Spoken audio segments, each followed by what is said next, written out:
This is Nia Kamau interviewing Mr. Matt Houston on May 22nd, 2019 at the Texana Room at Southern Methodist University. How are you doing today, Mr. Houston? Doing well, Nia. How are you? Doing great. Good. So first, could you start off by telling us where you were born? Yes, I was born February 2nd, 7:41 p.m. at Methodist Central Hospital in Oak Cliff, Texas, off of Colorado Boulevard. You didn't expect me to get so specific, but no, I was born in Dallas, born in Oak Cliff, raised here, product of public school, pre-K all the way to 12th grade, Dallas Independent School District. Went to Jimmy Tyler Brashear pre-K, Adele Turner Elementary School, Atwell Middle School, and graduated from the Yvonne Ewell Townview Magnet Center, School for Health Professions. And so I'm a local native Dallasite. Even attended SMU here in the Dallas area. So. Awesome. So can you tell me a little bit more about your neighborhood growing up? Yes, I can.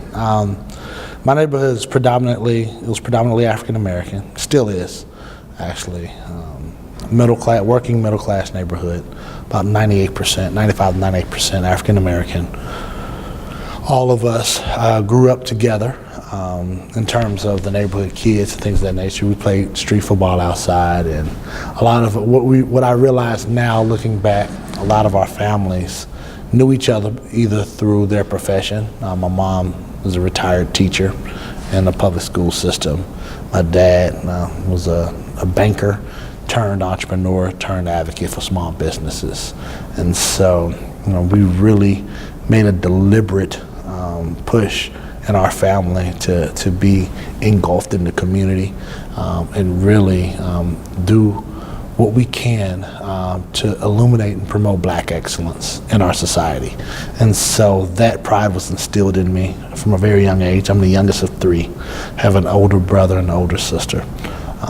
So they were great models, for better or for worse, right? And so, but living with my mother, my father, my brother and sister, I learned a lot, not only from them individually, but also through their friends, their sphere, and my view of Blackness to me, and what I want to be in terms of being a world leader while maintaining my cultural stability. Can you tell us a little bit about your educational experiences as a child, so like middle school and high school? Yeah, middle school by far was the most awkward time of my life. I was a product of DISD, like I said, all throughout it. But my sixth grade, elementary school ended at sixth grade for me. And sixth grade, it was quasi-uniform, so uniforms 3.5, 4 days out the week. And middle school started in seventh grade. And I was awkward phase, hello hormones. I don't know where you are, I don't know who you are, but you're ruining my life every day. I don't know how to deal with you. But I really was not comfortable with myself in middle school. The peer pressure really started picking up then. And so fortunately, my sister graduated from college and moved back home before going to grad school.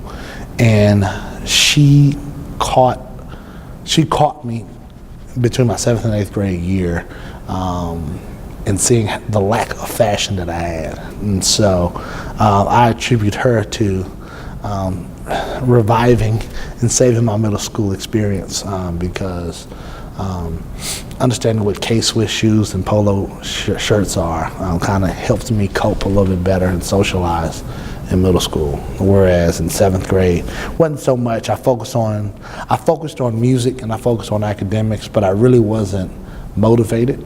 Didn't really have much of a direction until I doubled down in music and band. I also played athletics. I played soccer. I was on the soccer team there, but I didn't feel the oomph. My 8th grade year, I started understanding and appreciating my love and passion for music. And once 9th grade hit, I attended Townview. It skyrocketed. My music, my involvement in the band not only developed me socially, but also created some avenues and lessons in leadership, in teamwork, which then allowed me to feel an identity or fill a void academically. Gave me motivation to say, you know what, this school thing isn't bad. Let me apply as much energy as I'm applying in music to my academics, and allowed me to graduate top 10% at Townview, and it afforded me a Bill Gates Millennium Scholarship. Wow, congratulations. Thanks. Thanks. The ongoing joke in my family is that I really should have just stayed the course and gotten an EDD or a PhD in education, because it would have been taken care of through the scholarship. But I was too stubborn and was burned out after my undergraduate experience, and was trying to rebel. Said, I want to do business, and now I am a professor at UNT Dallas. So I would have just had I wouldn't have any student loan debt if I would have just stayed patient and listened to my mom. Listen to your mother. So could you describe race relations growing up? Like, how diverse was your school? How diverse were the teachers? Did you notice anything going on relating to race relations outside of your school? We were very insular. There was no racial diversity in terms of outside of African Americans. I had a black principal, black teachers, black band instructors, black coaches, black peers, and it was great. Like, it was a great depiction of what a black middle class neighborhood looks like. It wasn't the point of we ostracized other cultures. And I remember, I say we were 98% African American. There was this one Caucasian family who lived in our neighborhood. And I remember, he was actually in my grade, so we all grew up and played together. And one of the younger kids in our neighborhood was making fun of him and like literally making racist jokes. And we defended him because we didn't want to become hypocrites. Because one thing that our families, my parents really taught me, outside of being proud of your culture, is that as humans, we transcend. And they taught me the history in America and us being descendants of slaves. Part of my family are descendants of slaves. And part of my family are byproducts of whites having relations with people of color, right, on both sides of my family. And so I was fortunate to have a family and a support system to really educate me on that, and have friends who had similar experience, not exact. It would be hypocritical or inaccurate for me to say all of us knew our genealogy and we just thought that everybody was equal. No, everyone instills a bit of pride in things that you are similar to or that you have some bonding with.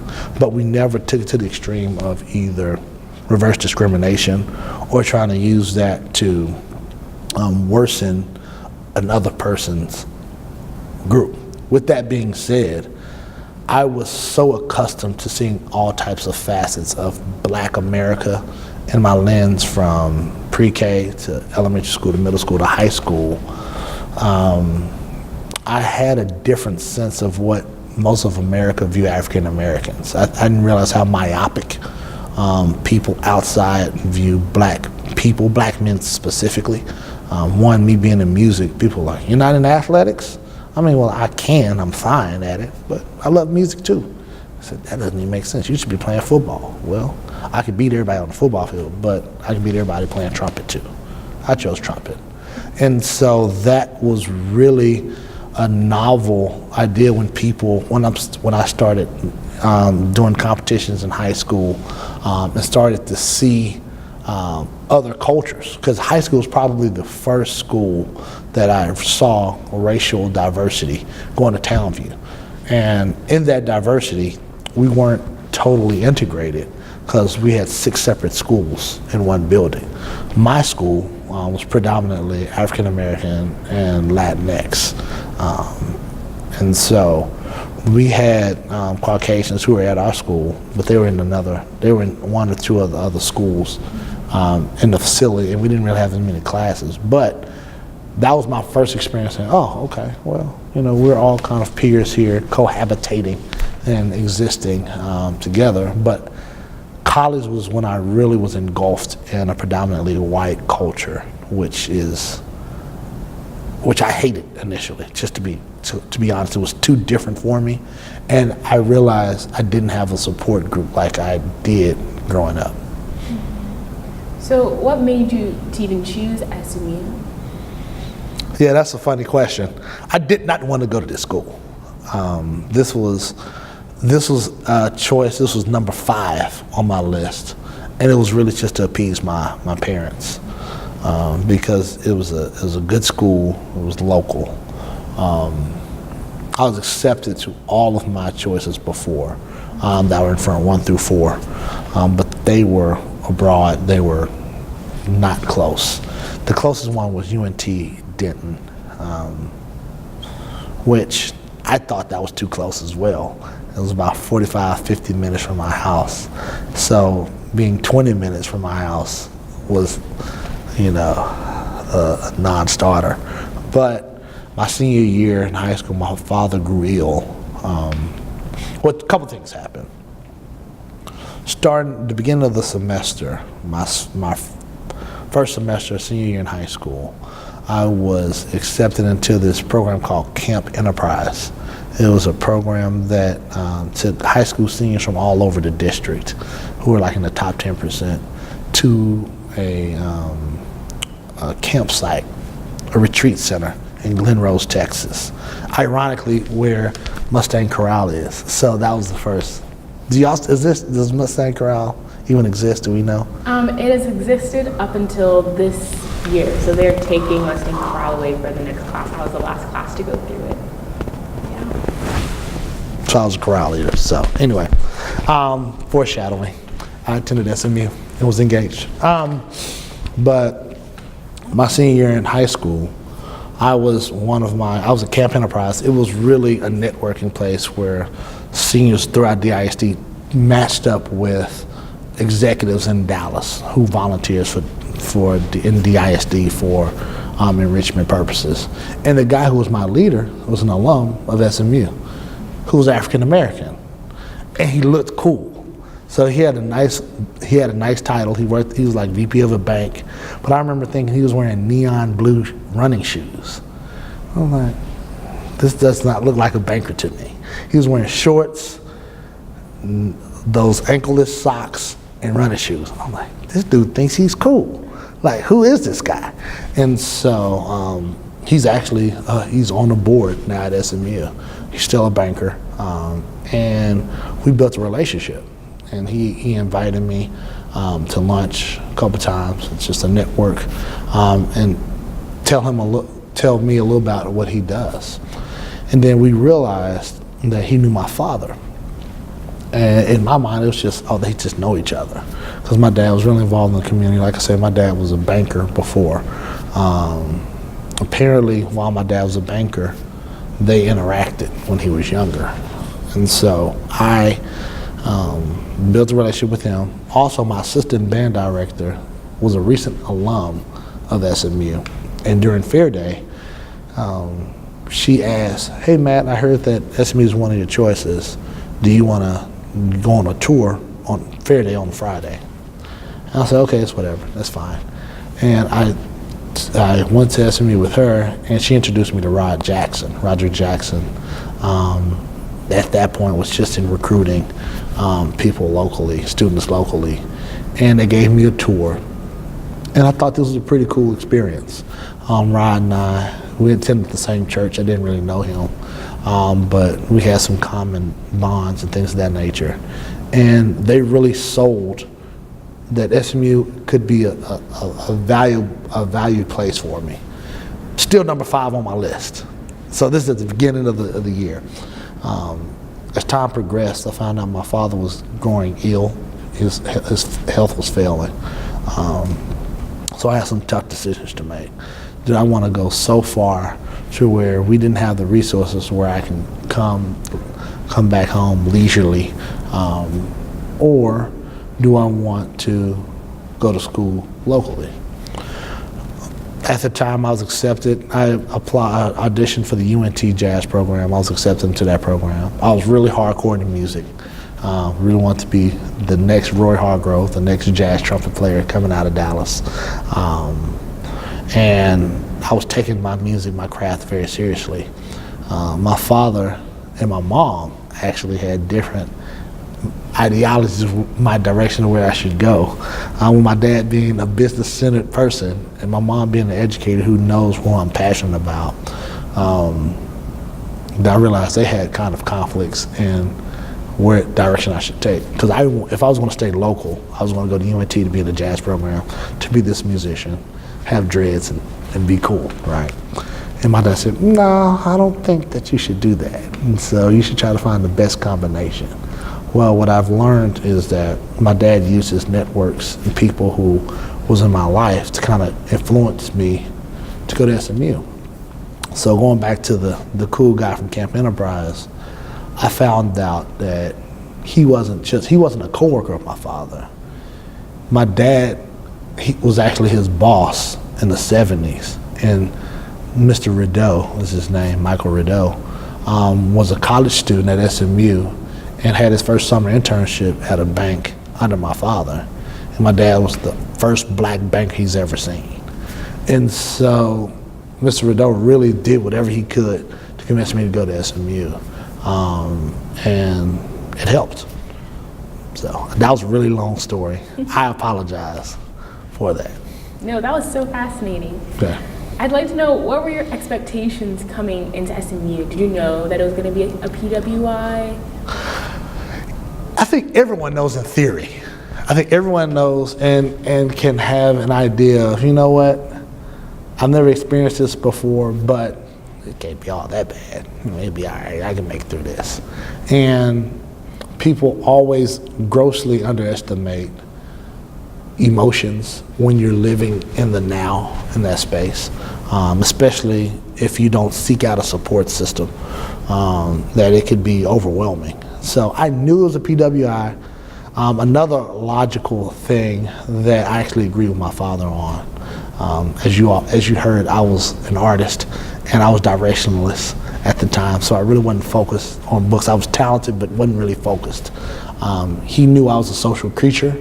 He knows I'm very comfortable in the African American culture, but he also knows that I can exist outside of the African American culture, and I can actually focus on academics more if I don't have that social distraction. And so the last straw for him, because I wanted to attend the school that my parents and about 5 or 6 generations of my family attended, which is Prairie View A&M University. I wanted to go there, not only to march in the band, but also be in the music program and to have a healthy, vibrant social life. And my dad said, this is not your season for a social life. You need to go to SMU. And so I thought I needed that social background to support me. But in that time in my life, between 18 and 21, 22, I needed to expand and stretch. And SMU allowed me to stretch. It allowed me to discover new things, to change perspectives, to grow. And I am forever grateful in that. It was painful. I still have scars from it, but it was worth it. So you ended up majoring in economics, is that I did. correct? Mm-hmm. Did you apply to SMU planning to pursue this course of No. study? That was my 5th degree change. What was your original plan? Biology pre-med. I graduated from the School for Health Professions at Townview. I wanted to be a doctor. Initially because I have a couple family members who are physicians, and in my mind they were just the coolest, most ballingest uncles on earth. I said, I want to be like them. But then as I went through high school, I worked at Parkland as a medical assistant in high school, and I caught wind of cardiology, and I really wanted to go into cardiology, and I really had a passion for it, and I was kind of good in biology and organic chemistry. Wasn't great, but I was good. I could catch on. I was like, oh, I know what this oxygen molecule. I know that's this carbon that's associated with all organic chemistry stuff. But when my dad got sick, the summer after I graduated high school, I spent almost every day at the hospital with him, and I realized I don't like hospitals, and so my realization was I like to help people. But in my mind, I thought helping people was only becoming a doctor to heal sick. And so as I was in my first year, my second year at SMU, I was battling within myself to think of how can I help people without being a physician. And that's when I switched my major to philosophy. That didn't last long because my dad said, you can't get no job having a philosophy degree unless you're a PhD or a terminal degree. Switched to psychology.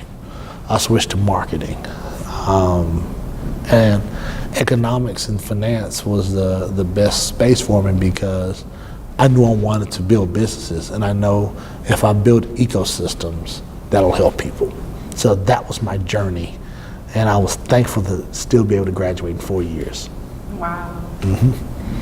So how welcoming was the school when you first arrived? So like Mustang Corral, ARRO, first few weeks of school? That's a loaded question.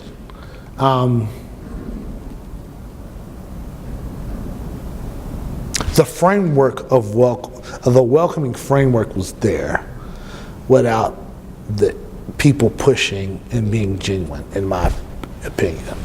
So the institution ensured that there were programs, events in place to provide a welcoming environment.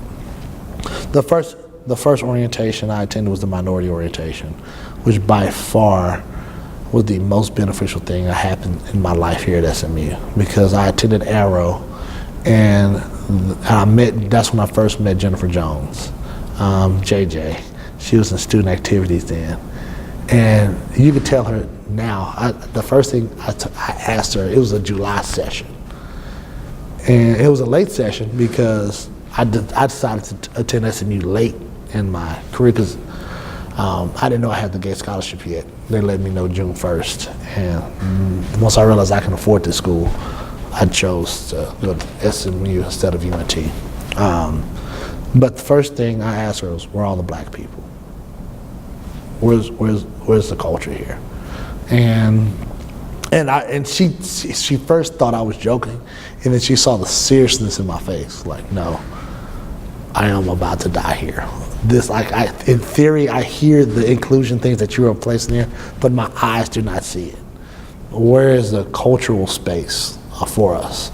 And that's when I was introduced to the Association of Black Students, Black Men Emerging, which was a new organization at the time, Be Me, and a couple of other orgs. This was all during orientation. This is during ARRO. And so during the orientation, when we got back the weekend before the week of welcome, which used to be WOW. Y'all still do WOW? Week of welcome? Y'all okay. Thanks for age dating me again. Appreciate that. But the minority orientation was very beneficial because it showed that there were people that were similar to me from similar areas, similar neighborhoods, who were seeking similar things, who understands the duality of doing this, but knows that it's going to be a long road ahead. It was a nice kumbaya moment. Then that Monday or Tuesday, when the rest of the general body, the rest of the freshmen entered SMU, I received a knock on my door in my dorm because we moved in on Friday, so we had the whole weekend. I was in Mary Hay Hall, and it was the family of my roommate. And keep in mind, at the time, I was pre-med, I was a biology major. I graduated number 10 in my class at Townview. I thought I was pretty smart. I didn't think I had to prove myself. And I'm coming from Oak Cliff to where I'm the nerd in my community. So there were no negative stereotypes that were pressed upon me at that time. And It was 10 a.m. It was 8 a.m. It was 9 a.m. I was still wearing a do-rag because I had hair then and I wanted waves.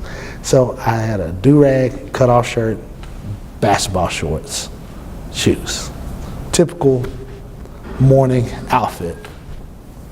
And I remember my roommate's parents walked in. Was like, who in the world is about to be my son's roommate in college? So that was my first awakening.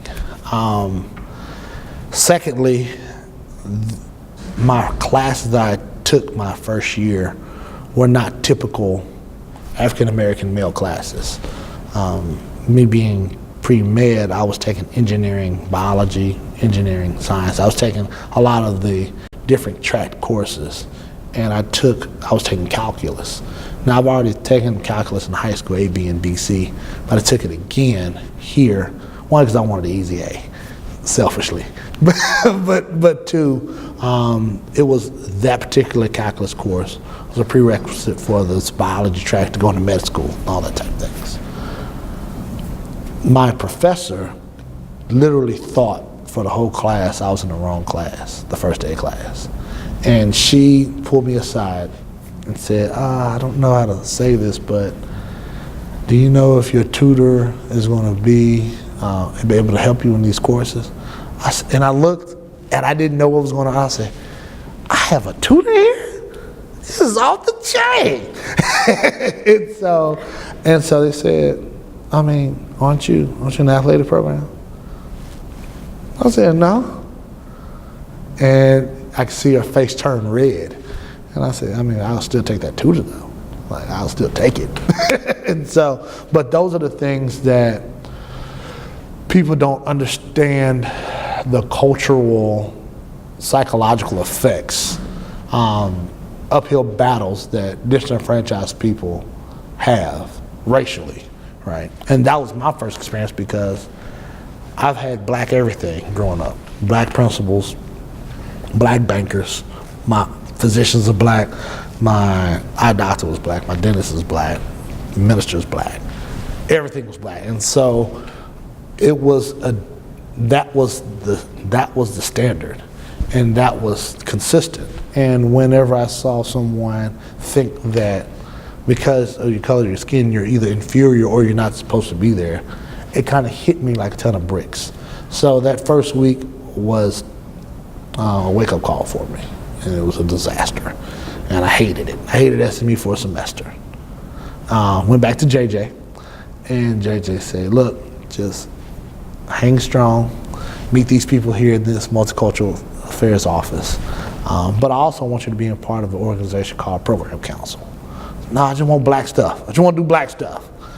No, you're smart enough. You have you would be limited if you were just doing things in this office. You need to be a leader. You need to be out here and do some things. And that's when I joined Program Council. I was speaker's chair. Eventually, the next year, I was vice president of programming, and that's all she wrote. And so, going back to my freshman year, the need of the Association of Black Students in my life was so crucial because it was a pit stop. I called it the gas station, where we were able to refuel in a comfortable and safe environment and go back out into the general population of SMU and be sustained for another week until the next week, and we get depleted and retired and we have to get a fill up again. And that really helped me make it through the first two semesters at SMU.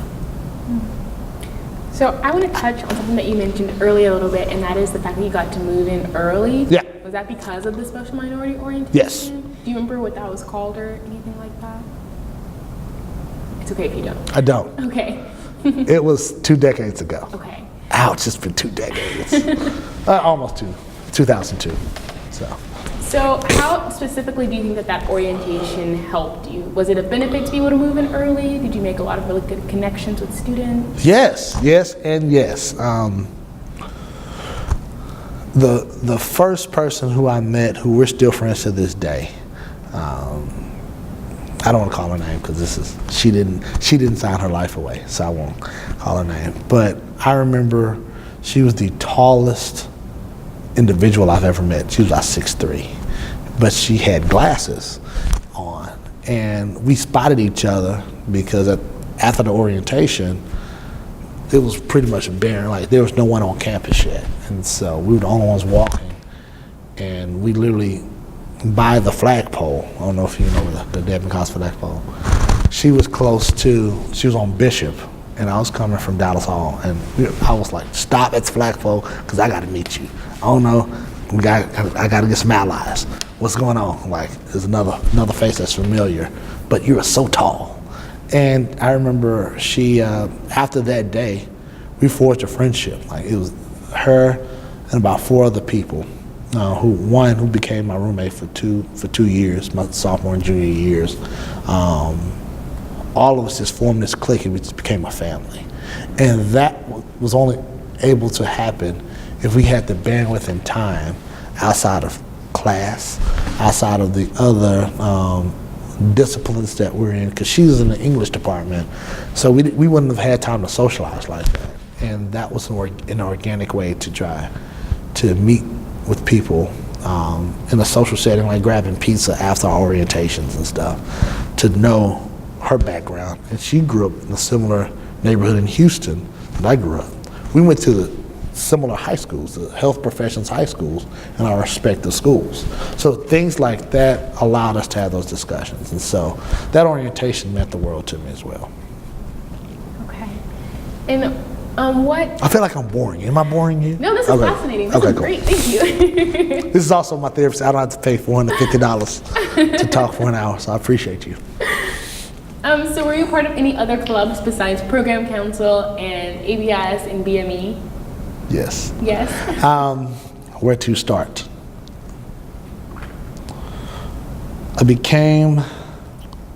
I was an SMU ambassador myself, second semester. So as much as culturally I had an issue of not being in a space where everything was black, I'm still a socialite, and I still love people, right? And so, and that's one thing that I try to teach people. The W.B. Du Bois speaks on the double consciousness of the Negro in America. It's a very valid thing. Because we have to be excellent in both realms in order to just be validated in our society. And so I appreciate my family and my parents to invest in me in that, so that I can know that was a journey, that was a path for me. With that being said, I realized I loved student activities and people more than science labs. And so my first semester was restrictive because I had a bio lab, and I was still in music, so I had rehearsals on Tuesdays and Thursday nights. But my second semester, as I started going into philosophy and other degrees, I started getting more engaged in the Meadows program. So I was in the jazz orchestra, I was in the jazz small group combo.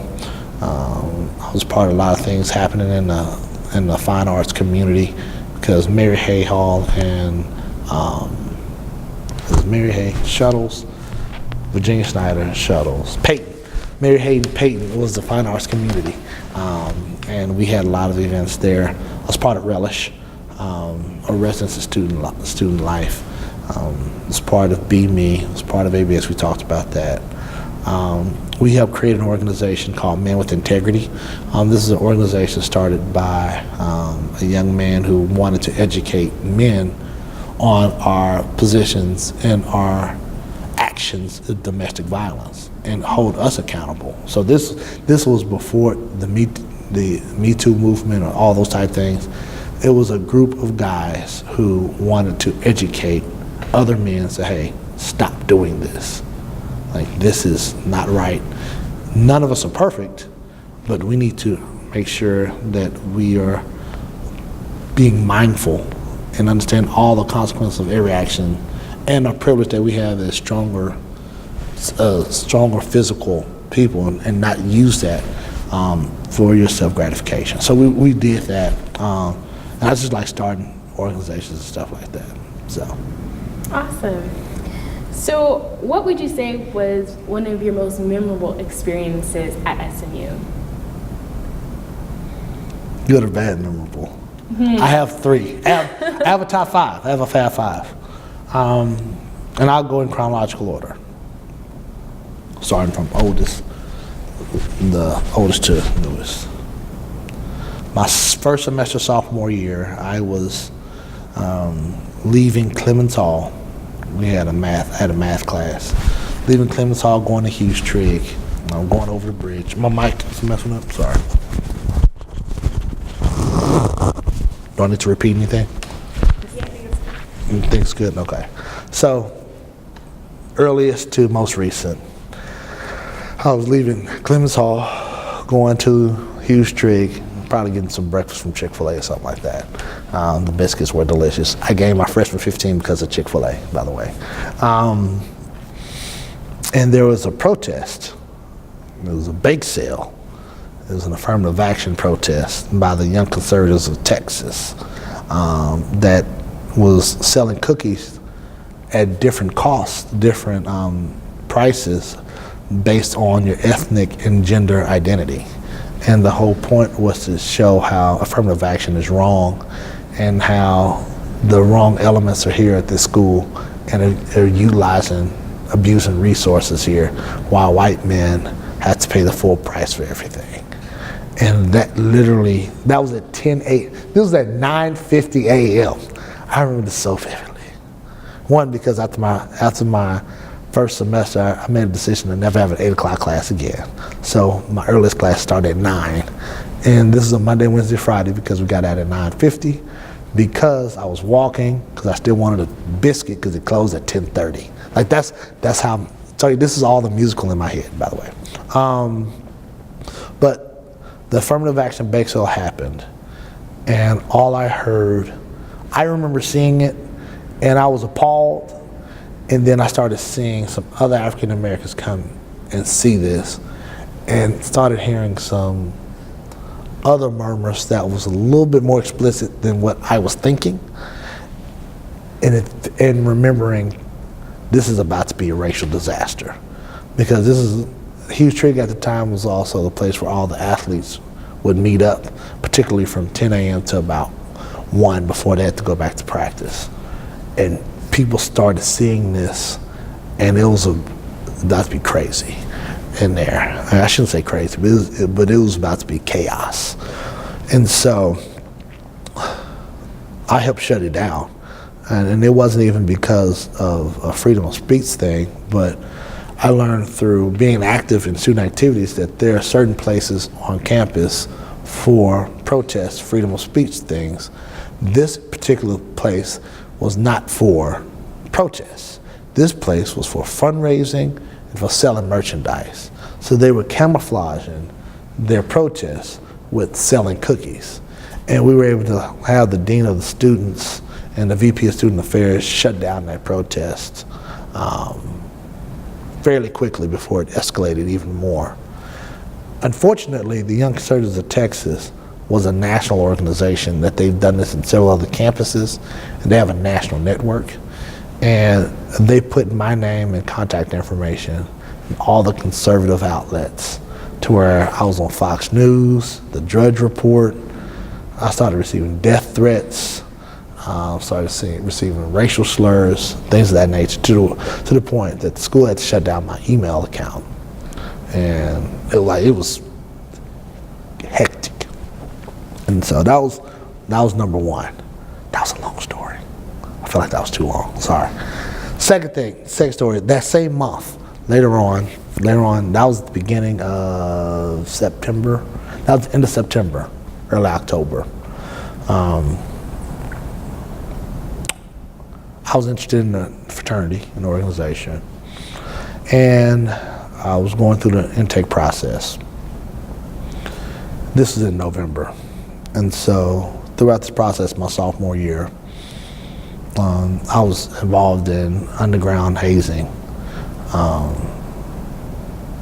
from members on campus, people who graduated, people outside, and the experience it turned negative when my line brother, the person who was intaking with me, had a medical altercation based on activities that we were being subject to, and put him in the hospital for about 10 days, for a period of days, and it literally caused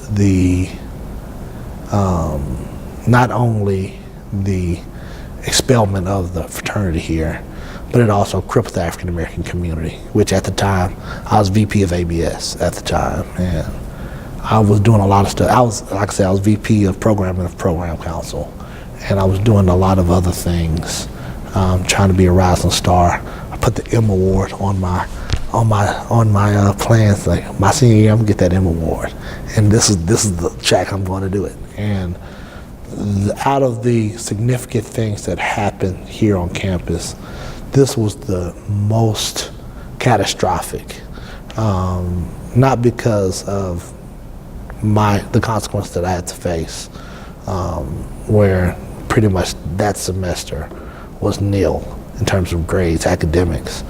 I had to settle for 1 C and 4 I's, right? And so I had to take another full load my spring semester and take all of those exams from the 12 hours of incompletes I had, just so I can stay on track, because I'm on scholarship here. And if I have a bad academic rating, I won't be able to attend the next year. So I let something social and I let peer pressure not only affect me personally, physically, but jeopardize my academic career.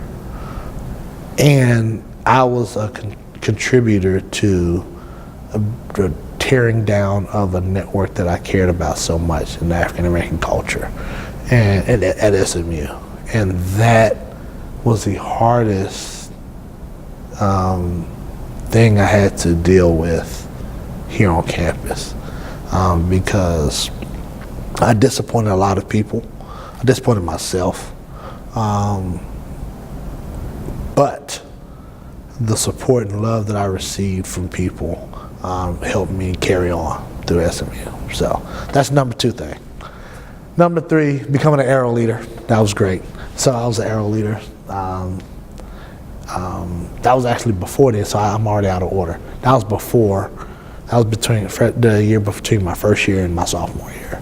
But it's number 3 in my significant space, because it allowed me to be a leader to all of an entire class.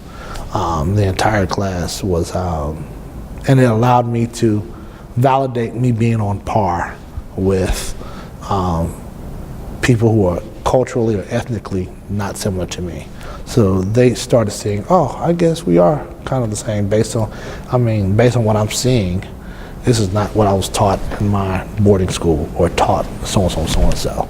And that also was a summer for growth for me, because I went to a leadership camp that forced me to not be so monolithic in thought based on what I grew up with.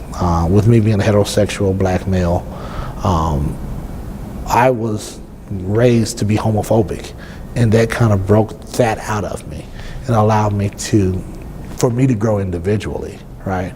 So I can be more of a human to others. And that was the beginning stages of me accepting and appreciating people. I still have my views, but you can still coexist. You can still support the humanity of people. And that was the first lesson from that leadership conference, which I was forced to attend because it was a prerequisite before being an ARRO leader. And that was very beneficial. Number 4, I really did think about these. I do have a top 5.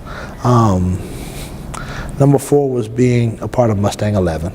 I was a member of Mustang. Does Mustang 11, I have to ask that. Does Mustang 11 exist? I haven't heard of it. What is Mustang 11? Mustang 11 is for and I really did mess up on it. I should start the most recent and go back to freshman year. But your first year of school, each class identifies 11 spirited members of their freshman class. So we had about 1,300 in our class, and I was one of 11 that exude spirit. Keep in mind, I hated the cultural ramifications, but I was that much of a socialite at that time to where I kind of was able to, it was good. But Mustang 11 was a key piece because it showed I could be an extrovert not only in my culture, but elsewhere too. And there are 11 individuals in each class that kind of become like influencers, not only on campus but off campus as well. So, and my last one was definitely graduation. Graduation was very significant for me because I think that's all my father wanted.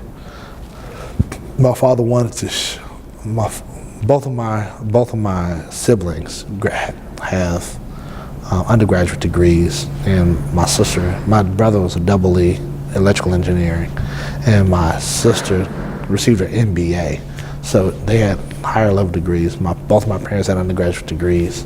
My dad had an MBA from NYU, and he just wanted to ensure that all of his kids had the baseline bachelor's degree. And once he saw that, I could see a sigh of relief that I've never seen in my life. But it's like his ultimate accomplishment. He said, this is all I want to be as a father. Just want to make sure they get through and get this education. And so that was a very significant time for me also. So those are my 5.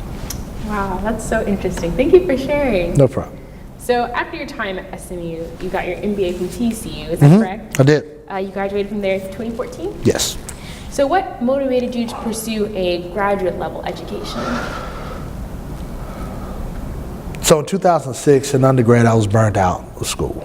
I never really was a super duper fan of academia. I loved learning, but I felt that academics was a little too structured or a little too stuffy.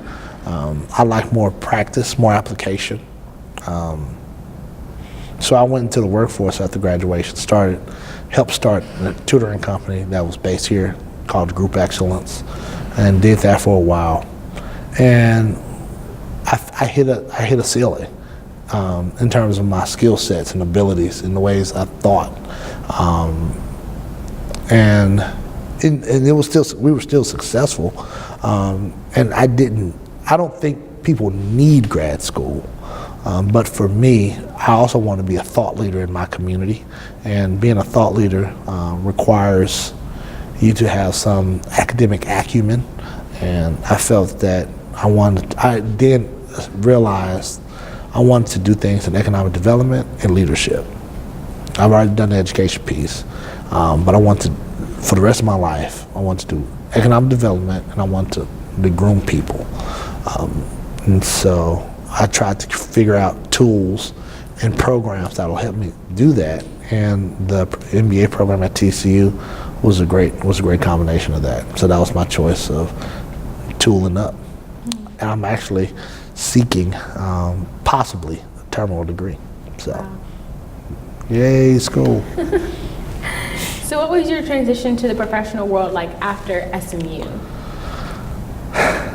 I became a serial entrepreneur. So and this is another one of the interesting discussions I had with my parents. My parents had the mindset, okay, you get a good education, get your degree, you get a good job.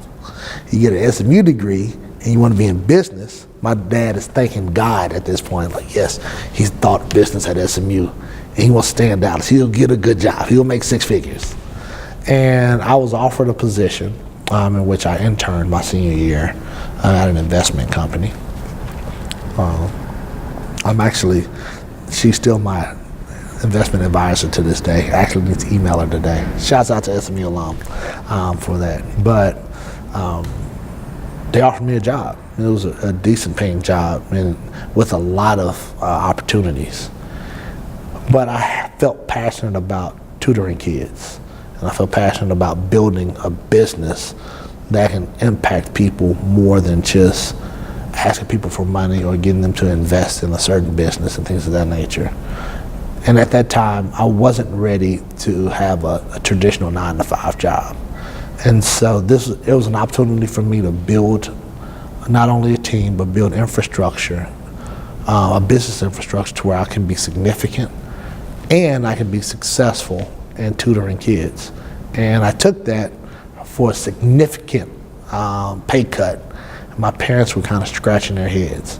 But that was my experience. And my argument to them was, do you have to pay anything for my student loan debt? Have I asked you for money? They both said no to both of those. I said, well, you're gonna have to trust me on this decision. And they couldn't say anything. And that also leveled me up into adulthood also.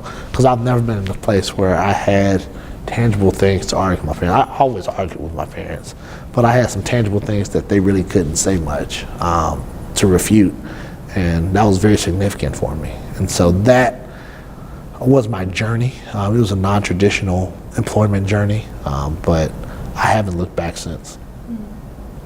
At what point did you start participating in the Dallas Black Chamber of Commerce? Since I was born, literally. Wow. So the reason why I know it's 7:41 p.m. when I was born is because my dad was at a Black Chamber meeting. And this is before cell phones. And so my mom had to, one, call the office to tell my father, and then I think she had to drive to the hospital, and my dad met her there. And so the Black Chamber's always been in my blood. After I graduated in 2006, I started volunteering with some of the events that they've done. In 2008, I was on the board. I was elected on the board. I think 2013, they elected me chair from 2013 to the end of 2015. And currently I'm interim president now. So. Awesome. And do you continue to remain involved in SMU? Yes. I want to be more involved. I was a part of the Young Alumni Board. I was a part of the Black Alumni Board. I actually now want to be a part of the Black Alumni Board again. I want to get back on that. But now I'm involved in those quarterly meetings with the administration in terms of ensuring that there's a healthy environment for Black students here at SMU. Awesome. Well, we've talked about a wide range of subjects, and you've had such great things to share. Is there anything that you feel like I may have missed, which you would like to further discuss? What would you? This is your world. What would you like me? What would you like to talk about? I do want to say, SMU was the first space in my life where I can risk, but it was in an incubator. So though there were consequences, they weren't magnified to realistic proportions. So things that college students do literally can cost you tens to hundreds of thousands of dollars if you don't have a support or a network or an institution of higher learning that understands that students will make mistakes and you have to guide them along. I'm eternally grateful for that. Is SMU perfect? No. I think that we have a lot of work to do, and I think it's a societal issue. And I really can't stand when people say we live in a post-racial society, because we don't. People think that choices are binary, that once you turn an off switch off here, you can shelve it, and then you can activate the next issue you want to tackle. That's not how society works. And we're in a very crucial time where initially race was in the forefront of discussions. We still haven't solved that problem, and now we are addressing other things that we need to address in humanity, whether it's LGBTQ, whether it's women's rights and equity, whether it's socioeconomic equity. And we can't afford for institutions of higher learning to shut something, shelve it, and try to address something else. We all have to work on this together. And that takes hard work, it takes headache from all parties. And I want this project to be successful because it's important for all people to hear my voice and my perspective, because it's very easy to disregard something that you don't understand or that you're not familiar with, particularly if you're in a place of privilege.